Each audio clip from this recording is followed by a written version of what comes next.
재건축, 재개발 바로 이 얘기와 연관돼서 지금 가장 시끄러운 것 중에 하나가 일기 신도시예요. 소장님께서 보시기에는 일기 신도시 재건축 좀 빠른 진행이 될 거라고 보세요? 물먹은 느낌이죠. 저는 이제 윤석열 정권 들어서고서 최대 키워드가 일기 신도시라고 생각을 했었고 실제로 일기 신도시 괜찮다라고 얘기들을 했었어요. 근데 816 부동산 대책 나오면서 지금 완전 이슈의 소용돌이에 빠진 게 일기 신도시거든요. 뭐 네. 2024년도에 마스터 플랜 세우겠다라고 하니까 딱 이거는 정치적으로 이용해 먹겠다. 그 이상도 이하도 아닌 내용이거든요. 그러니까 2024년이라고 딱 언급을 한 것 자체가 사람들로 하여금 그렇게 생각하게 만들어버렸어요. 그때는 총선이 있잖아요. 그러니까요. 그때 가서 또 일기 신도시 막 희망 고문 시키고 뭐하고 하다가 이제 또 화장실 들어갈 때 다르고 나올 때 다르다고. 국회의원 나 됐어. 뭐 일기 신도시 필요할까? 또 오영 무영 또 뭐 그러다가 보면 국회 통과 안 되고 그러면 이제 산으로 가는 거죠.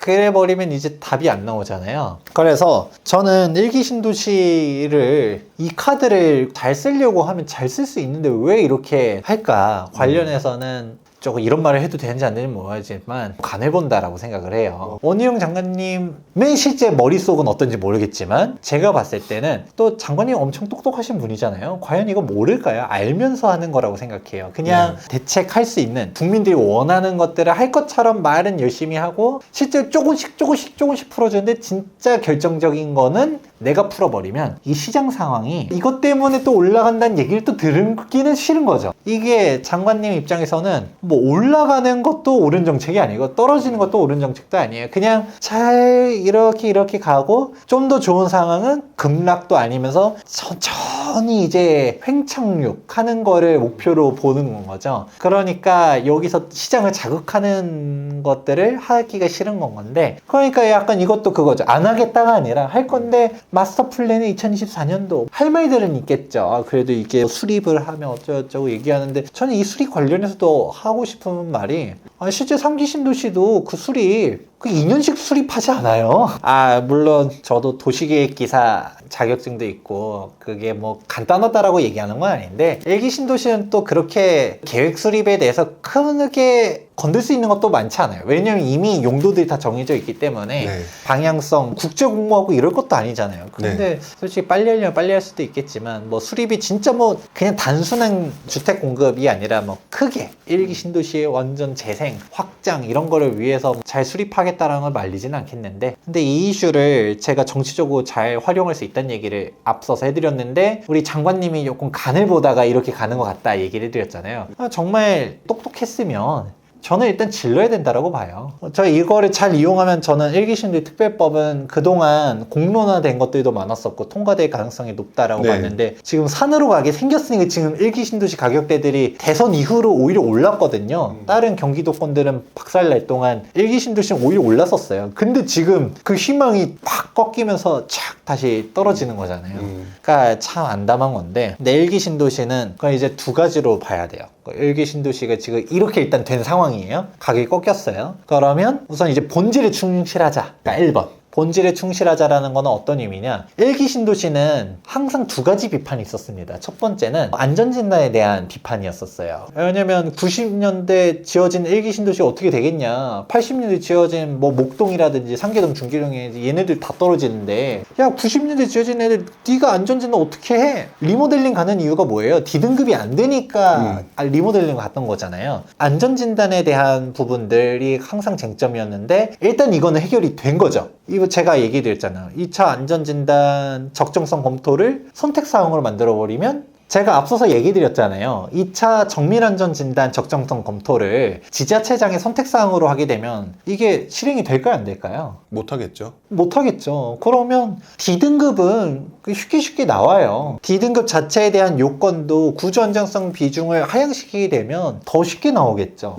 그러면 이제 안전진단은 더 이상 쟁점이 아니에요. 90년대 지어진 일기 신도시가 분당이 일산이 이거 얘기할 필요가 없이 그냥 안전진단은 주민들이 원하면 일단은 이제 통과될 수가 있다. 이제 두 번째 문제점이 뭐였나요? 일기 신도시들은 고질적인 문제점, 사업성 쟁점들이 항상 나오죠. 용적률이 대부분 200% 전후로 있어요. 그러니까 사업성이 안 나온다가 항상 그 비판이었잖아요. 그랬는데 그런 이제 본질에 충실하라는 얘기는 이겁니다. 바로 재건축을 투자를 했을 때 대표적인 게 이제 분당이죠. 차라리 분당을 주목해라. 오히려 분당 가격이 떨어졌으면 분당은 원래 입지도 좋고 판교, 강남 가격이 워낙 좋잖아요. 그렇죠. 그리고 학군들도 너무 훌륭하고 살기도 좋고 분당은 그냥 부촌이에요. 그래서 분당이 가격이 조정됐을 때 땡큐 하면서 그냥 가고 그리고 사업성 얘기들이 나오잖아요. 이 사업성도 분당 보다 보면 대지 지분도 괜찮고 용적률도 괜찮은 지역들이 있어요. 그런 단지들은 사업성이 나온다 하더라도 안전진단 쟁점도 항상 있었는데 안전진단 통과되면 가는 거죠. 왜냐면 우리가 목동 여기서 뭐 용적률 더 주세요 이런 거 가지고 싸우나요? 아니에요. 용적률이니 사업성 워낙 좋아요. 안전진단만 통과시켜주면 그냥 갈 곳들이에요. 그것처럼 분당에서도 사업성 좋은 데들은 그냥 갈 수 있고요.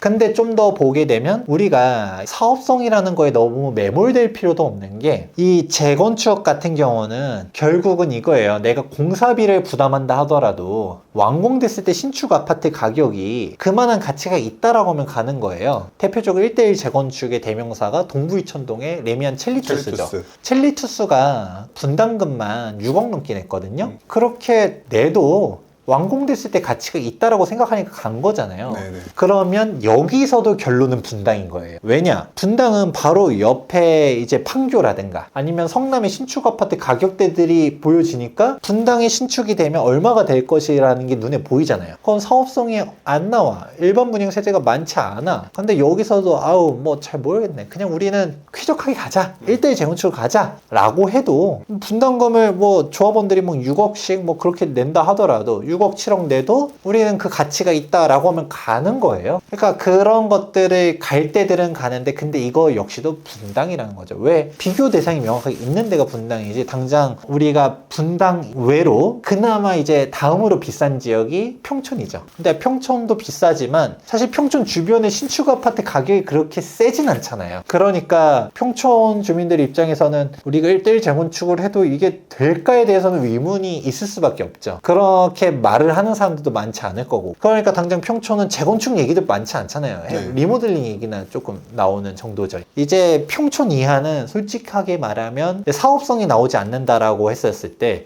이 재건축 일기신도의 특별법, 용적률 인센티브 이런 게 받쳐주지 않으면 가기가 좀 어렵다라고 봐요. 그러니까 이제 재건축 투자도 본질적으로 FM적으로 가게 되면 사업성이 좋든가 아니면 1대1 재건축을 한다 하더라도 그만큼의 미래 가치가 확실하게 보이는 지역 주민들이 그 신축에 대한 선호도 그 지역에 대한 열망 이런 게 많은 데인데 그러면 그게 딱 일기 신도시에서는 분당이잖아요. 근데 분당도 조정이 됐대 급매물이 나왔대 라고 하면 급매물이 솔직히 그렇게 많지도 않아요. 제가 분당 최근에 한번 확인해 보니까 분당 주민들 왜 니들끼리 떠들어 라고 또 얘기를 해요.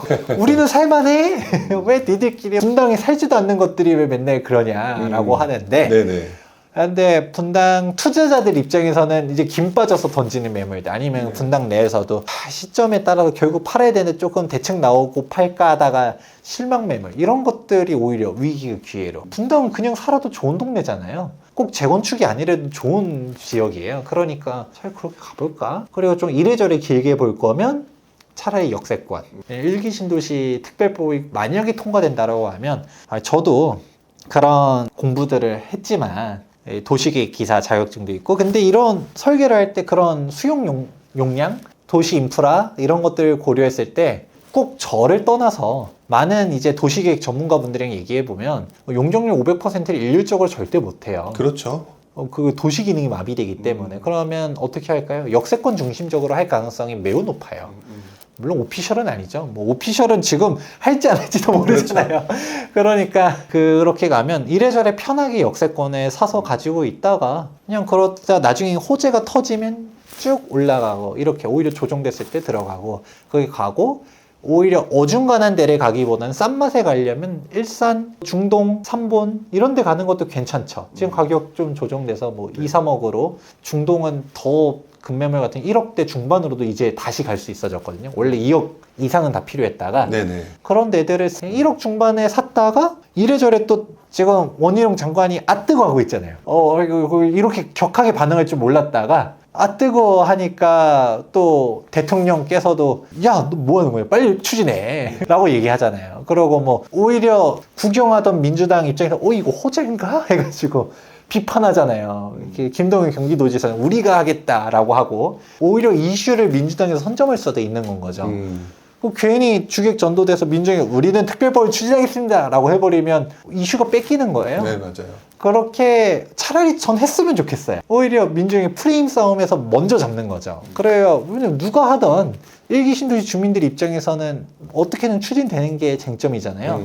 그러면 차라리 그렇게 가면서라도 가게 되는 게 난데 그런 이슈들이 이래저래 계속 공론화가 많이 되게 되면 뭐 진짜 가시적인 뭔가 정책이 나오기 시작했다. 그럼 반등이 분당만 반등은 아니에요. 그러면 5대 신도시도 다 같이 또 호재 타고 가거든요. 이슈 불고 그럼 그 다음에 팔고 이런 것도 꼭 완성까지 보는 게 아니라 그런 식으로 가지는 것도 방법이기 때문에 일기 신도시 투자는 이 두 가지로 나눌 수 있다. 라는 부분 참고해 보면 좋을 것 같습니다. 그러니까 일기 신도시 관련된 부동산 얘기를 했는데 내용을 지금 제가 듣다 보니까 이 무슨 정치 관련된 평론을 하는 듯한 약간 그런 느낌까지. 오해하지 마세요. 그만큼 정치인들이 결정할 부분이 많다는 얘기겠죠. 왜냐면 결국 이건 정책에 따라 움직여지는 게 결국 일기 신도시다 그러니까요. 보니까 정치 얘기를 별로 하고 싶진 않은데 안 할 수가 또 없는 게 일기 신도시긴 합니다.